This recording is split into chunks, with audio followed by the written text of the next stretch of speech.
Welcome back to Life with Walkers. Today I wanted to show you how to make a quick, easy fudge. It's chocolate fudge. Now I'm taking this recipe off of the Hillbilly Kitchen and I'm going to put her link down below if you want to go check her YouTube channel out. It's a really cool video. She does some great recipes that are easy, and this is one that I had to share with y'all. So here's what you're going to need. Now I'm going to use a 12-ounce bag of semi-sweet chocolate, and the brand does not matter. I just grabbed this at the store, and if you wanted to use dark chocolate, you can do that too, but don't use a milk chocolate because it won't set up and it won't get as firm and it'll be a little too rich. And you also want to use one can, it's a 12-ounce can of sweetened condensed milk made with milk and sugar. There's other types out there, so make sure that you grab the right one whenever you grab it at the store. And then we are going to use a little dash of vanilla in it, because y'all know my famous saying is a little vanilla does everything a little bit better. So we're gonna put this condensed milk into our bowl, and I'm using a microwave safe bowl. And whenever you get all of the ingredients together, we're going to microwave them, and you want to stir it every 30 seconds. And that is very important because your chocolate will get will burn and start to clump, and then you're pretty much have wasted it. So whenever we get all of this in here, we're going to just heat it for 30 seconds and then stir it and then heat it another 30 seconds, and it should be done whenever about 2 minutes. So let me see. Oh, look at that. And I like that package. I don't ever buy this brand, but I thought it would be good.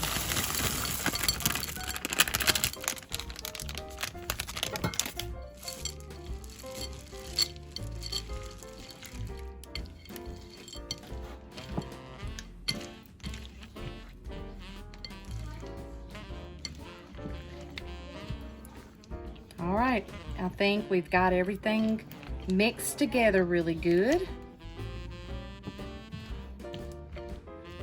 Now, there we go. Let me tap off all my chocolate chips. Okay. Now, one thing, if you ever cook, so your counters don't get real sticky, I would save my can and put my spatula down in there in between stirring so that it doesn't get your counter real sticky.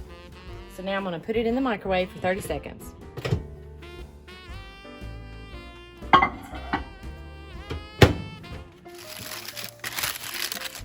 So I've got a 9 or 8x8 or 9x9 square pan that we're going to put this in, but you want to make sure to line it with parchment paper or plastic wrap or wax paper.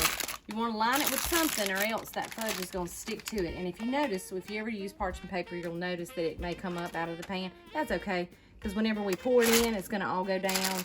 There's no worry. But we got that ready. Now it's time to stir our chocolate chips in our milk, and you can see it's already starting to melt. So we're going to stir it really, really good, and then microwave it another 30 seconds. And it might be getting close after that.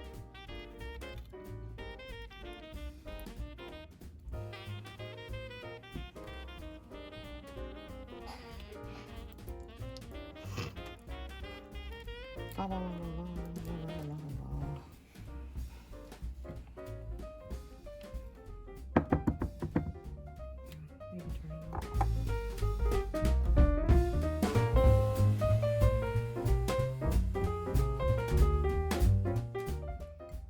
We heated it another 30 seconds, so that's been a minute total, and you can see it's really starting to melt. And I don't think I'm gonna need to heat it, but maybe I'm gonna just sit here and stir it for just a minute and see.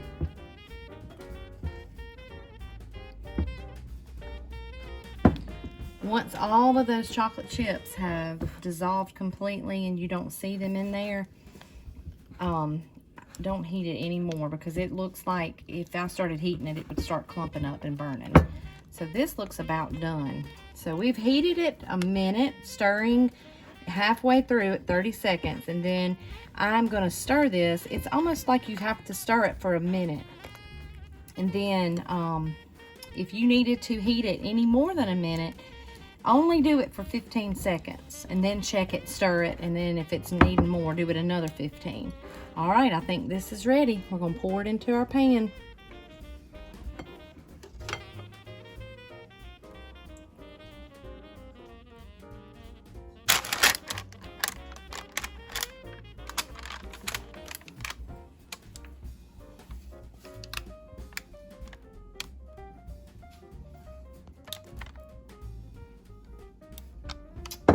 Now we'll smooth it to the edges.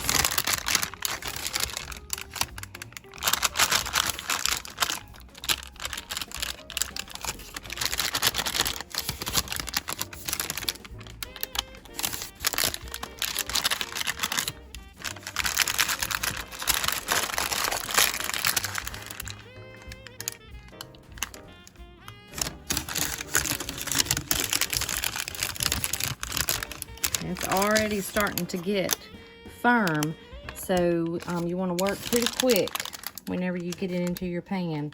So it's already setting up. Look at that on that spoon. Doesn't that look so good? It's going to be some sweetness here. Don't think Grace Ann needs to eat any of this, because she's already eating chocolate chips in there. She might not be wanting it. Okay. Grace Ann, we've made some fudge. So you can tell that it's starting to get a little bit hard. So what we're gonna do is put this in the refrigerator. If you wanted to, you could crush up pecans or nuts to go on top if you like that. Or if you wanted to put crushed peppermint on there, oh, that would be so good. So everybody likes chocolate and peppermint this time of year. So you could add any kind of toppings mixed in with that if you wanted to. Or you could make this with peanut butter chips, doing the same type of recipe. Peanut butter chips that come in the 12-ounce bags as well. They would work great for peanut butter fudge. So we're gonna put this in the refrigerator and let it sit up.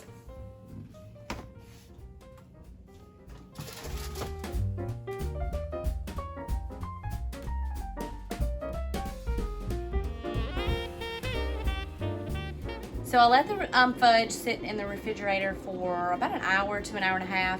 Like my cookies, I kind of forgot that it was in there. So I just thought I'd check on it and show you how well it turned out. I'm gonna put it on my little cutting board here. But it turned out really good. Now with fudge, you know that it's really, really rich. So you want to cut it in small little squares to give away as gifts, or you can save it and make a bunch of different candies. We may try some other candies. If you have a favorite Christmas candy, comment below and let us know what yours is, and we might can try making it. But I'm thinking 1.5 inch squares was probably going to be big enough, because it doesn't take much of fudge. Let me pull a piece out here and just show it to you. Oh, look at that. Looks great. Let me try it, okay? I don't really prefer a lot of sweet, so it may not be that good to me, but I would really love to put pecans in it, but my kids don't like pecans. It's really good. And because we use that semi-sweet chocolate, it wasn't like overly powering. Emily's laughing at me, so she knows that I'm always like, woo, that's too sweet. But it was really good. So I think about 1 inch squares would be plenty big. So just you can package it up and keep it in the refrigerator or on the counter and give it away as gifts.